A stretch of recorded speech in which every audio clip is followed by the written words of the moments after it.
I am the Tofu Golem. Please enjoy the video. You start by preparing the essentials.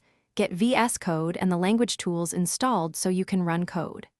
Once done, install the database driver or CLI, PSQL for Postgres, MySQL for MySQL, or MSSQL for SQL Server, because the editor needs that connector to talk to the database. Make a project folder and initialize it. You want a stable place for config files. Then open the folder in VS Code and verify the extension recognizes your language and terminal commands. Now you configure the link. Install a VS Code database extension like SQL Tools or the vendor extension so you can browse schemas and run queries inside the editor. Next, create a connection configuration with host, port, user, password, and database. Include SSL settings if required. Place that config in a secure settings file or environment variables, never hardcode credentials.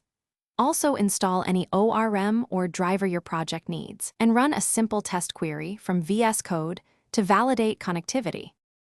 Finish by testing the full flow. Run a simple select from VS Code and confirm rows return. Check the extension output and terminal for errors. Once working, secure credentials by using environment variables or a secret manager, and update your connection config accordingly. If it fails, you troubleshoot methodically, verify host and port, ensure the database accepts remote connections, confirm driver version compatibility, and check firewall rules. Enable verbose logging in the extension to find the root cause, then Thanks for watching. Consider subscribing if we helped you today.